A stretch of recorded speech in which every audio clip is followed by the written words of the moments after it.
Hola, gente linda. ¿Cómo están? Bien, Tanme. Hola, Mario, ¿bien? Está bien. Bueno, para empezar, ¿tenemos alguna pregunta que formular? Carolina, ¿Cómo estás, Mario? Buenas noches, chicos. Quería dale. preguntarte, Mario, sobre los mecanismos de defensa y si la negación estaría dentro de ese grupo. Sí, la negación es casi, te diría, el principal mecanismo de defensa que tenemos los humanos. En la segunda tópica aparece como una parte del yo, el yo que llamamos el moi, y la negación está presente en todo momento porque ese yo es el lugar de la ignorancia y el lugar de la resistencia.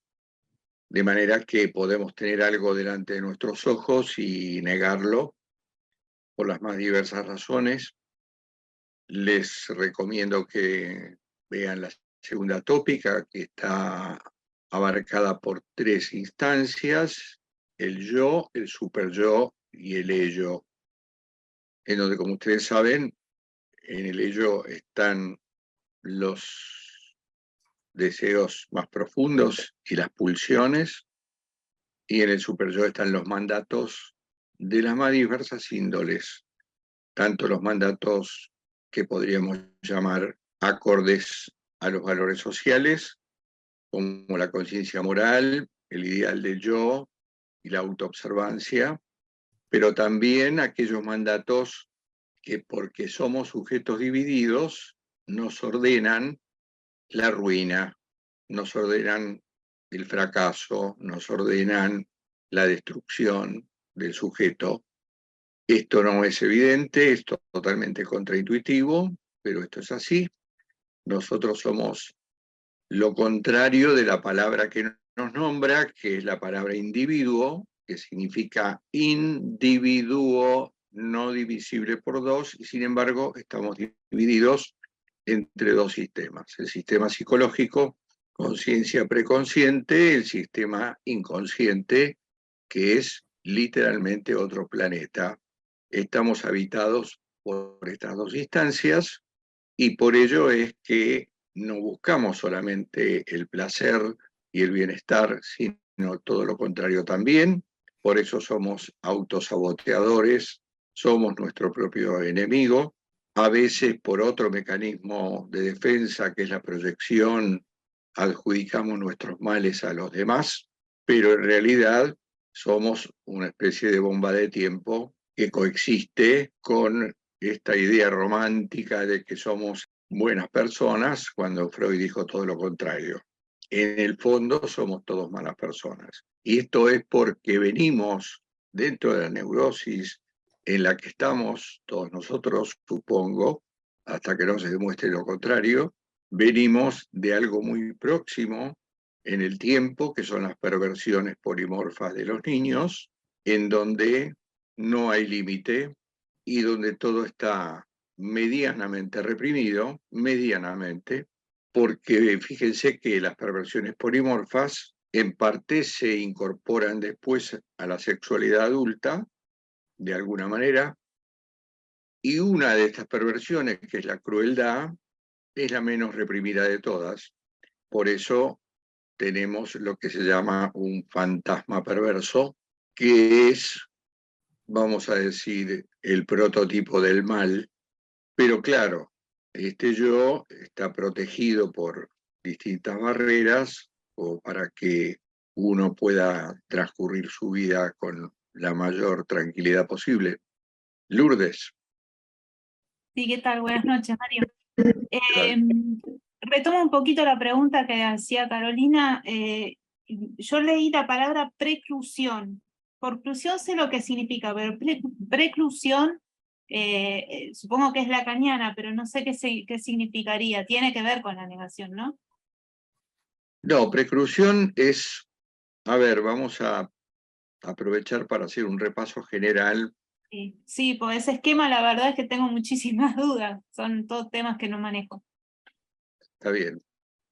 Ustedes saben que en la neurosis, donde estamos nosotros, por el hecho de que hay una alianza entre el yo y el superyo contra el ello.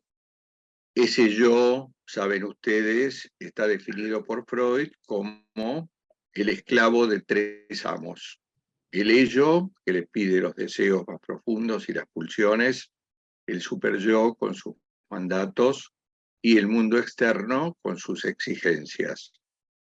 De acuerdo al juego de alianzas que hay dentro del aparato psíquico, se dan las estructuras clínicas, la psicosis, la perversión o la neurosis.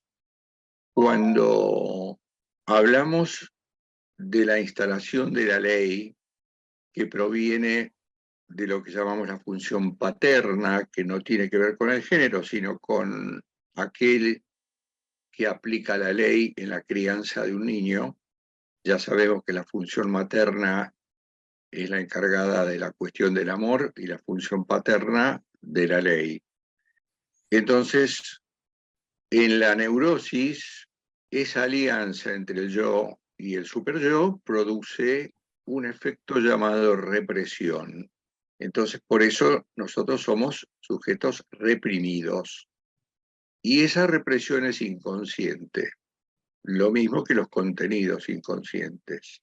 Es como si dos fuerzas se pelearan constantemente. Freud lo comparó con un alborotador, que sería el inconsciente, y un policía, que sería la represión, en una analogía histórica sobre una conferencia. Él dijo, imaginemos que en esta conferencia todo marcha sobre ruedas, pero alguien empieza a provocar problemas y un policía se lo lleva afuera de la sala, pero de todas maneras nos va a llegar un cierto murmullo de esa pelea fuera de la sala. Bueno, este policía es la represión. En cambio, en la perversión no hay un padre instalado como en la represión, y recuerdo siempre que padre no significa hombre, significa función. En la perversión hay una versión del padre, en donde hay algunos puntos de la ley que son rechazados, no por voluntad del sujeto, sino porque se lo impone su propio psiquismo, que ahí tenemos un perverso, que puede ser un masoquista, un fetichista, un sádico, en cuyo caso estaríamos en el supuesto de un psicópata que está en el límite de la perversión, donde la perversión freudiana o psiquiátrica, si quieren, porque Freud heredó estas categorías de la psiquiatría, esta perversión lo torna inagrupable. Por eso hablamos del psicópata y del sociópata, que son dos categorías parecidas, aunque con sus diferencias. Y en la psicosis aparece la preclusión. La preclusión es la ausencia de la función paterna, en donde habitan solamente las pulsiones, y este es un término que viene del derecho y que en los libros ustedes lo van a encontrar, no solamente con ese término, preclusión, sino con otro que usa más Lacan, que se llama forclusión, que es lo mismo. Ahora, ¿qué tiene que ver esto con el derecho?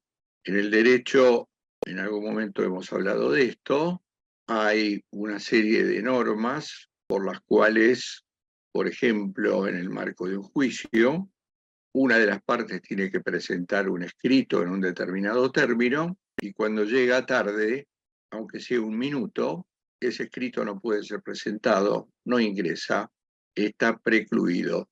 Entonces, traído al psicoanálisis, la preclusión es la llegada tarde, por decirlo de alguna manera, o la no llegada de la función paterna para instalarse en el psiquismo, con el objeto de regular las pulsiones, que si no fuera por eso, las pulsiones estarían desatadas. Acuérdense que las pulsiones son la versión humana de los instintos animales, pero a diferencia de los instintos, que son preestablecidos para toda una especie, automáticos, que los regulan adecuadamente, las pulsiones no. Las pulsiones son absolutamente singulares. Las pulsiones son esas tendencias irrefrenables, que si no fuera por la ley interna, nosotros cometeríamos toda clase de hechos que hasta podrían ser aberrantes, lo que no quita que cualquier neurótico llegue a un momento de su vida en que sus equilibrios entre las pulsiones y la ley se rompa y sea capaz de un acto perverso, porque no nos olvidemos que esto que llamamos el fantasma perverso es, en el fondo, nuestra fantasía, que puede llegar a cualquier límite, y por eso, cuando recordamos algo de la religión, en donde nos dicen que no podemos pecar ni de pensamiento, ni palabra, ni de obra, ni de omisión, esta cuestión de que no podemos pecar con el pensamiento es una imposibilidad absoluta, porque nosotros tenemos pensamientos perversos frecuentemente, sobre todo en lo que atañe a la crueldad y en lo que atañe a la sexualidad. Por lo tanto, preclusión es un término tomado del derecho que significa simplemente eso. Llegó tarde la función paterna, no pudo entrar, el sujeto quedó encerrado en la célula narcisística con su madre, que lo considera un apéndice completador y no un sujeto.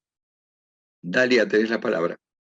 Ok, ¿nos puedes hablar un poco del plus del goce? Yo sé que es un tema muy grandote, pero... Bien, sí. Bueno, el goce, como su nombre lo indica, es un tipo de disfrute. Hemos visto que el goce tiene dos polos. Tiene un polo ligado al yo corporal, en donde el sujeto disfruta, y podríamos llamarle a ese goce ego sintónico. Ego sintónico significa que le da placer al yo. Esto lo podemos ver en la vida cotidiana, en las cosas que nos satisfacen, pero en el otro polo, el goce satisface a esa otra parte que tenemos en la mente, que es el superyo sádico, el padre sádico que tenemos adentro, y entonces en su disfrute tortura al yo, y el yo sufre, y esta es la forma del goce que más interesa al psicoanálisis, porque el sujeto que consulta es porque goza de esa manera en el sufrimiento, en donde aparentemente se produce una contradicción. No quiero sufrir, pero sufro. Ahora, ese sufrimiento proviene de la interioridad del aparato psíquico. También podemos decir que el goce es la satisfacción de la pulsión, y por eso tanto la pulsión como el goce no descansan jamás. Todo el tiempo estamos gozando, no se puede no gozar, es un lema del psicoanálisis. Tampoco se puede gozar absolutamente, porque eso coincidiría con la muerte, pero el goce tiene la característica de ser siempre mortífero, porque reduce el deseo en la medida en que satisface.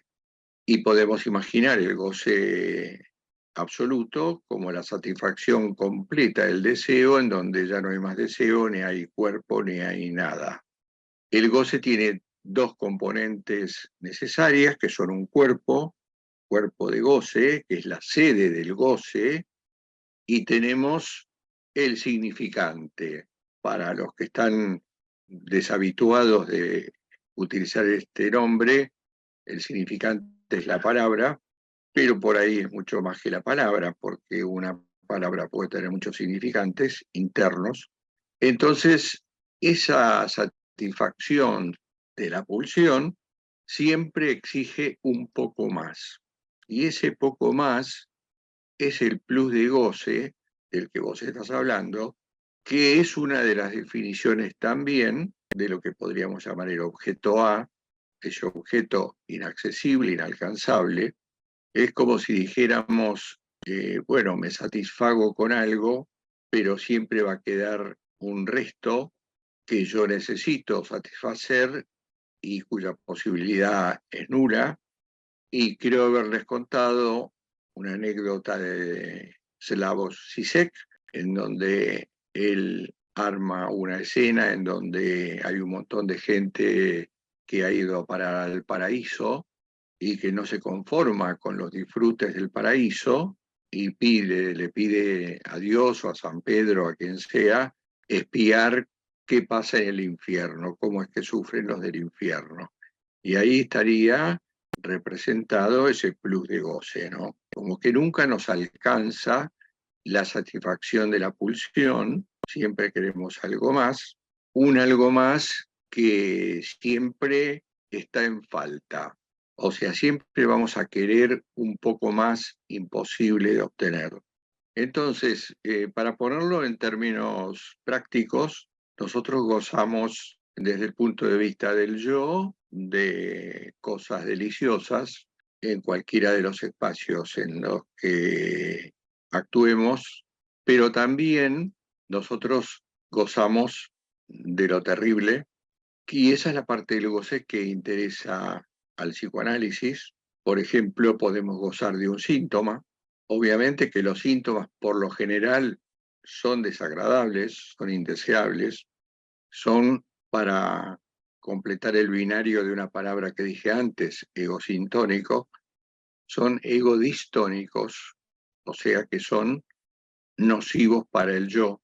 Ahora, este goce es un goce que necesita de un cuerpo en donde están estos síntomas, esta angustia, estas inhibiciones, y Freud dice que paradójicamente el sujeto ama a su síntoma, como ama también aquellas cosas que son indeseables y que son egodistónicas, y cuando Freud habla de este amor, lo que nos está diciendo es que pese a que está instalado y que nos tortura, no queremos deshacernos de él, porque es como una especie de ortopedia que por lo menos tiene como esa función de sentirnos vivos a pesar del dolor y a pesar del sufrimiento.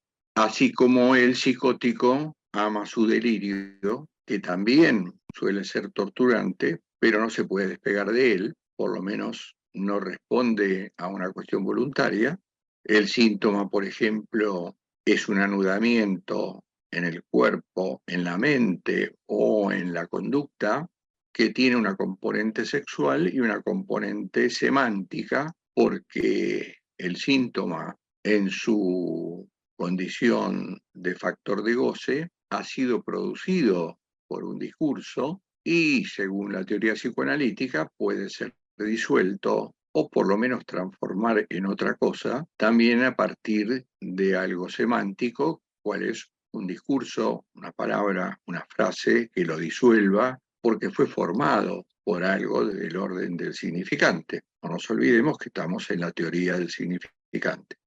Bueno, esto del goce es un tema muy interesante, es una introducción de un concepto central que trajo Lacan, porque la clínica psicoanalítica apunta a la cuestión del goce en su condición de mortífero y sobre todo en su condición de torturador del yo.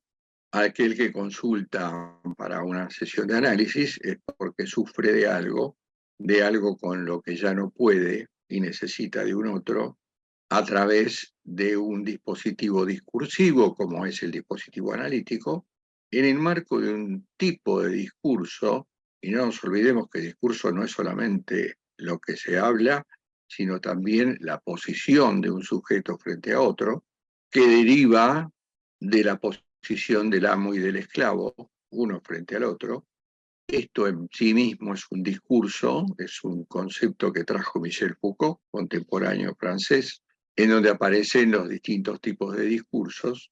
Entonces, el discurso analítico es el riguroso negativo del discurso del amo, por eso nosotros como analistas no juzgamos, no ordenamos, no retamos, no perseguimos, simplemente nos reducimos al hecho de escuchar más allá de lo que el otro habla escuchar un decir dentro del hablar y de vez en cuando hacer una intervención que consideremos operativa para que haya una resignificación en el sujeto dentro de su discurso y pueda ubicar ese sufrimiento a través de una transformación en otra cosa.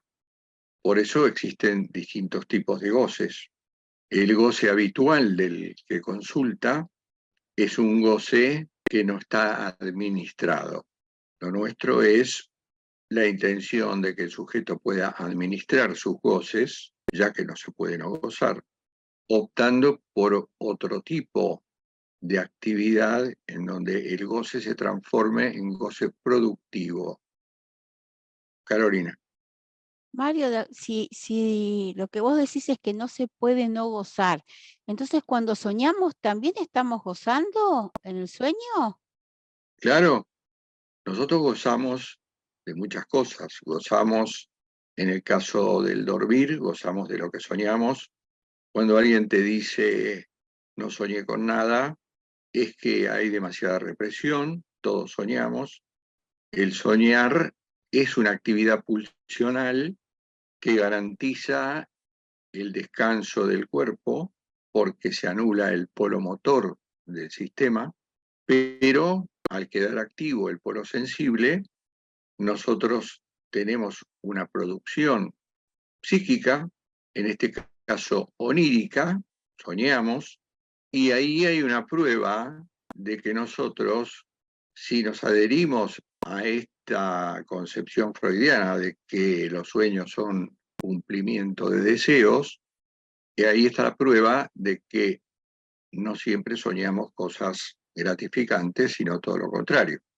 Por lo general los sueños son inquietantes, contienen alucinaciones persecutorias, paralizantes, siempre algo terrible va a pasar, de manera que ahí está la prueba no solamente de la existencia del inconsciente, que arma los sueños a su modo, porque si no fuera así yo podría diseñar lo que sueño, entonces tener una noche sumamente placentera a través de un sueño diseñado, pero eso está fuera de nuestras manos, es decir, está fuera de las manos del yo.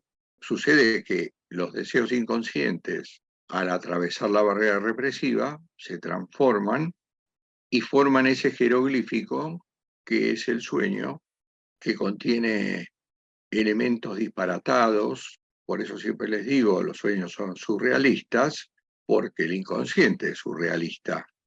Y a veces hemos hecho comparaciones con la física cuántica, porque es una física del surrealismo, en donde todo es extraño, todo es paradojal, pero tiene una lógica. La cuestión en análisis es encontrar la lógica de un sueño, descifrar ese mensaje que no es universal para todos. Nosotros soñamos de acuerdo a un código jeroglífico personal, singular, individual, sencillamente porque hemos sido cargados como una computadora por un software derivado de los discursos de los padres. Entonces, por eso somos todos diferentes y singulares. Y lo que yo descubro como significación en el sueño de un sujeto no me sirve para otro sujeto analizante, porque tiene otro juego de jeroglíficos cuyo código también desconoce. Por eso en algún momento yo he comparado esto con la historia de la piedra Rosetta, que no sé si ustedes recordarán o la conocen. Egipto fue una civilización que dejó huellas de su historia a través de jeroglíficos que nadie entendía porque los egipcios de la nueva era, vamos a decir, no son los mismos que hicieron los jeroglíficos, no descienden de los mismos. Entonces, esto era un problema irresoluble hasta que Egipto fue invadido por Napoleón, que traía un lingüista llamado Champollion, que encontró una piedra enorme en donde había un escrito en 3 idiomas, en jeroglíficos, en griego y en otro idioma más, extraño, pero tomando las analogías entre el escrito jeroglífico y el escrito griego, se pudo descifrar qué significaban los jeroglíficos egipcios. Ahora, ahí estamos ante un universal. En el caso del sujeto, esto es absolutamente individual, pero tiene la misma condición del jeroglífico. Es decir, nos falta el código. Portamos un código que desconocemos, porque también está en el inconsciente.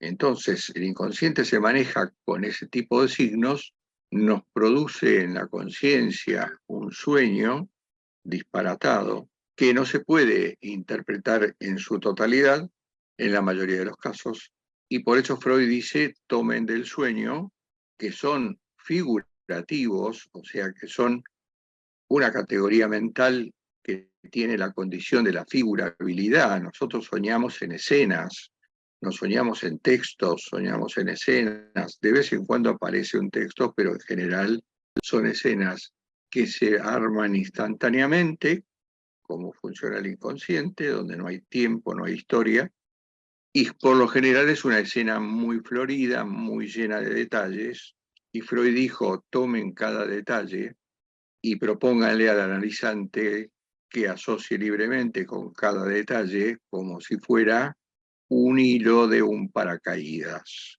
y tirar de ese hilo hasta que se agote, y después pasar a otro elemento del sueño y hacer el mismo procedimiento. Entonces, los sueños se entienden fragmentariamente. A veces hay conjuntos de fragmentos que nos pueden dar algo del orden simbólico para su desciframiento. Ahora, cada sueño, también dijo Freud, tiene varias maneras de ser interpretado. Por lo tanto, con un determinado analista nosotros llegaremos a una interpretación del sueño que podría tener otras posibilidades interpretativas con otro analista en otras circunstancias. Mario, tenés una consulta en el chat. Te la leo, ¿querés? Léemela, por favor. Claudia quiere saber en qué texto de Foucault aparecen explicados los discursos. Bueno, en realidad en todos los textos de Foucault aparece un concepto que es lo que lo obsesionó a Foucault, que es el concepto del poder. Entonces, hay varios textos para indagar estas cuestiones. Uno se llama Microfísica del Poder, otro se llama Historia de la Sexualidad, otro se llama Las Palabras y las Cosas. Hay varios textos en donde aparece esta noción de discurso, en donde está suficientemente desplegado como para que ustedes lo puedan comprender. Y después Lacan toma para formular lo que él llamó los 4 discursos, que son 4 posiciones diferentes de un sujeto frente a otro, partiendo del primero, que es el discurso del amo, en donde hay un amo y un esclavo, hasta llegar al discurso analítico, en donde ocurre esta inversión. No solamente en el matema, en la fórmula de los discursos, sino que en la práctica concreta, la posición del analista es una posición absolutamente neutra, inversa a la posición del amo, aunque el sujeto que consulta, el analizante, lo intenta poner en ese lugar, y por eso al analista se le llama sujeto supuesto saber, y el saber es una de las herramientas del poder. Por eso en la ética del psicoanálisis, la condición es que no se utilice ese poder sobre el analizante, sino todo lo contrario. El poder está en el analizante y el saber también. Lo que pasa es que es un saber no sabido contenido en el inconsciente. El analista es un partero de algo del otro, no es una especie de gurú ni una entidad sabia, pese a lo cual, como les dije, hay una tendencia casi, entre comillas, natural de atribuirle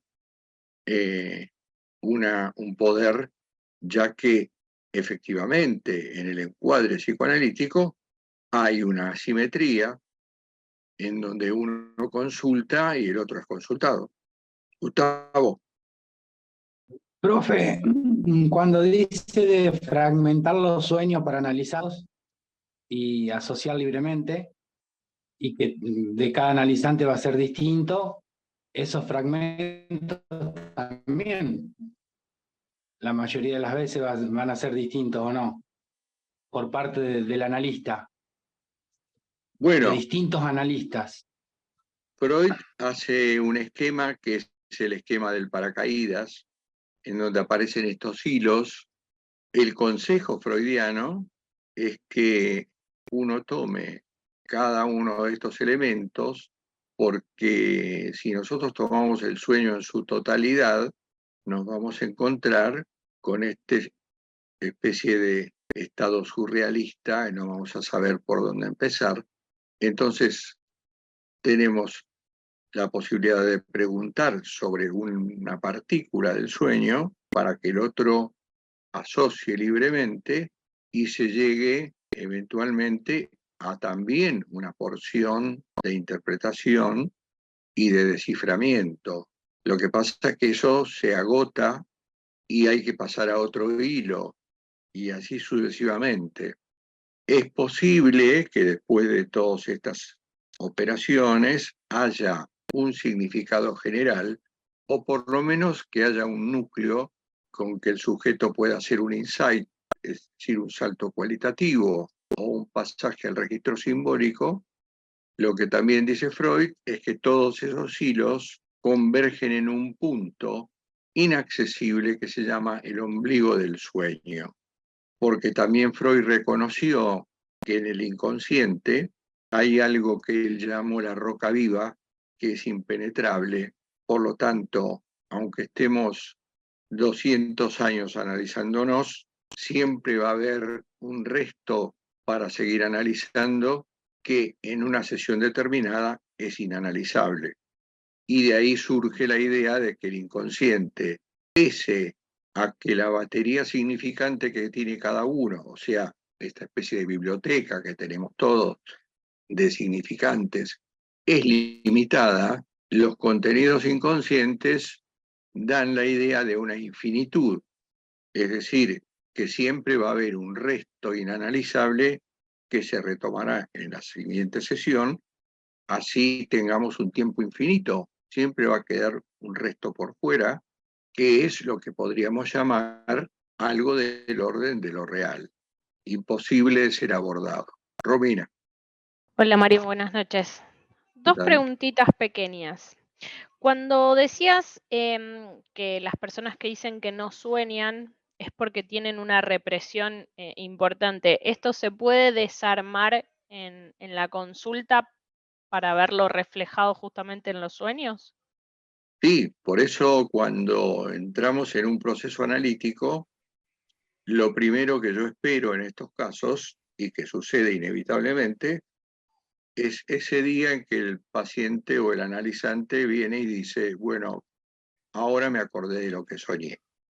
Esto implica por sí mismo un salto cualitativo, un efecto del análisis y un efecto de lo que podríamos llamar el hecho de que un sujeto haya desanudado su lengua, porque acá se trata de hablar, de descargar, por eso tiene también un efecto catártico, descargar una serie de instancias psíquicas que por no haber sido proferidas están provocando un síntoma, están provocando un exceso de represión, una angustia, una inhibición o lo que fuere.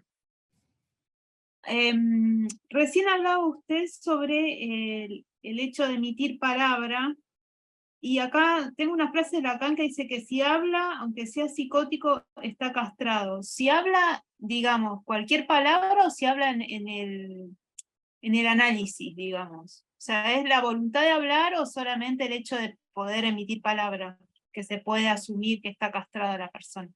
No sé si Bien. es claro. Un psicótico es alguien que si habla es porque tuvo una función materna que lo trajo de la naturaleza y lo introdujo en la cultura a través del lenguaje. ¿Sí? No sé si alguna vez estuviste con un psicótico. Les recomiendo a todos que hagan el intento. Ustedes tienen varias instituciones, por lo menos en Buenos Aires, en donde esto se puede ver, o en cualquier psiquiátrico. El psicótico que habla, ¿por qué dice Lacan que también está castrado? Porque está sometido, aunque esté delirando, a las reglas del lenguaje. Por decirlo rápido, es un sujeto que aplica sujeto y predicado, aunque esté diciendo el disparate más desopilante. Y por eso, en alguna de las reuniones, no sé si en este grupo, hemos dicho, porque surgió el tema de las religiones, el tema de Dios y demás, que si Dios alguna vez habló, es porque está castrado. O sea que esto se contradice con la supuesta omnipotencia de Dios. Ahora, existen psicóticos que no hablan, que no han entrado en el lenguaje, o que tienen periodos en donde están en algo llamado mutismo, que es la imposibilidad de expresarse.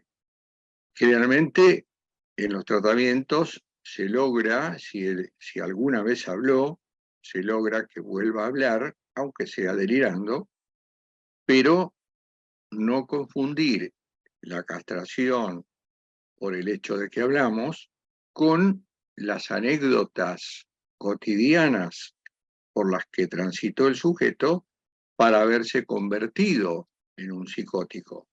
No nos olvidemos que el psicótico estructural, que es el que nos interesa a nosotros, se fabrica en el seno del grupo primario, por el hecho de aquello que apareció en la primera parte de la clase, la preclusión, que es la imposibilidad del ingreso de la función paterna, por lo general, o podríamos decir siempre, porque algo de la función materna lo impidió. O sea, no estamos ante lo que Winnicott llamaba una madre suficientemente buena, que a través de una renuncia narcisística permite que ingrese la función paterna, o una madre que, aún haciendo eso, instale por su cuenta algo del orden de la función paterna en referencia a su propio padre. Además, esta madre suficientemente buena es aquella que considera que un hijo es para el mundo y no para su completamiento. La madre que produce un psicótico considera a su hijo como un apéndice propio, entonces no llegará a convertirse en un sujeto neurótico por esta cuestión de la preclusión, por la falta de introducción de la función paterna. ¿Te contesté, Lourdes? Sí, o sea, queda en un estado esquizofrénico, digamos. Es como para poder entender la esquizofrenia, que es el embotamiento en sí mismo, que queda totalmente cerrado del entorno, y la otro tipo de psicosis que tienen tienen más salida, digamos, es más accesible, supongo. Bueno, no nos olvidemos que la esquizofrenia es lo que llamamos la psicosis temprana, ¿no? Sí. La esquizofrenia se desencadena tempranamente en un chico, en un joven, y lo contrario, o sería su binario clásico, es la paranoia, que es la psicosis tardía, en donde hay mucho discurso por desplegar, Claro. porque se ha transcurrido la mitad de la vida o 3/4 de la vida, y no se ha desencadenado la psicosis porque en lo que se vivió se tuvo lo que llamamos un padre ortopédico. O sea, la función paterna no está instalada en su interioridad mental, sino por fuera. Entonces, encontramos en la vida cotidiana psicóticos que llamamos compensados, que se comportan como un neurótico porque están sostenidos por fuera, como si fuera una especie de hormigón o una armadura de hierro, por una ortopedia dada por una familia, un trabajo, un estudio o cosas por el estilo. estamos hablando de la psicosis estructural. Hay otras dos psicosis, que son la psicosis tóxica derivada del consumo de alguna sustancia, y está la psicosis orgánica, producto de una malformación de la estructura, de la arquitectura cerebral, que fue innata o adquirida posteriormente, pero las tres posibilidades, vamos a llamar etiológicas o de origen de la psicosis, tienen el mismo comportamiento y responden a los mismos tratamientos, es decir, a los mismos padres ortopédicos, que son generalmente un psiquiatra, un fármaco, el antipsicótico, a veces el electroshock, que pese a su fama es un método muy eficaz cuando está bien aplicado, y también está el grupo terapéutico, o sea, son distintas herramientas con las cuales nosotros podemos compensar a un psicótico, pero esto es de por vida. El problema es que siempre tiene que haber alguien que garantice el suministro de la sustancia antipsicótica, por ejemplo, haloperidol, risperidona o fármacos por el estilo, porque el psicótico por sí mismo, cuando siente que hay algo del orden del lazo social que lo gratifica, suspende su ingesta de la droga y entonces se desencadena de nuevo la psicosis. Hay sujetos que son estructuralmente psicóticos no desencadenados, que por ahí pasan toda su vida como neuróticos y no lo son. O sea, en términos de estructura nunca podemos estar seguros, y por eso esta es una ciencia conjetural. Cuando a mí se me presenta un analizante que tiene algún rasgo bizarro, raro, que me lleva a pensar en una posible psicosis, yo tengo que tener con él suficientes entrevistas como para descartar la posibilidad de la psicosis, porque el psicótico tiene un tratamiento específico diferente y opuesto al de un neurótico. Al neurótico se lo intenta desestructurar y al psicótico hay que estructurar, porque ya está desarmado.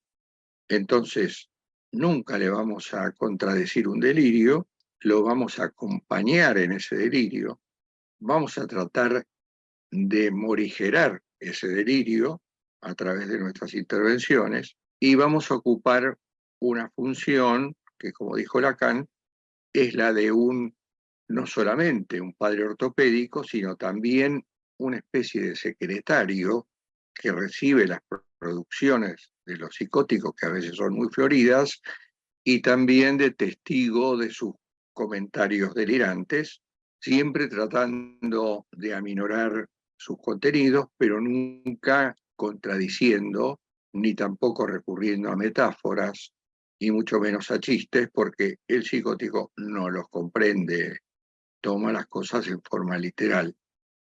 En general, cuando ustedes van al Borda o al Moyano o al Tobar García, se van a encontrar con las carpetas que tienen un nombre, un título en cuanto a diagnóstico, y en general van a encontrar que una mayoría inmensa dice esquizofrenia paranoide. ¿Esto qué significa? ¿Que tienen algo de esquizofrenia y algo de paranoia? No, significa no sé. Entonces le pongo ese título. Pero tengamos esto en cuenta. Yo no sé si ustedes han levantado de la nube una planilla sobre la psicosis, que la pueden leer y pueden obtener información, aunque es un gráfico, es un cuadro sinóptico, es una grilla de posibilidades en la psicosis, en donde aparecen variantes. También les he recomendado, aunque ustedes aspiran a ser psicoanalistas, les he recomendado el breviario del manual o la Biblia de los psiquiatras, que se llama DSM-5. El breviario es una reducción pequeña que contiene los elementos básicos para orientar el diagnóstico, y nunca se olviden de esta frase inquietante de Freud: el diagnóstico se hace después del tratamiento al revés que la medicina. Yo nunca voy a estar seguro, porque como esto es conjetural, sino a posteriori, o como llamamos nosotros, a precu, o sea, golpe a posteriori o resignificación retroactiva, a partir de lo que puede suceder después del tratamiento.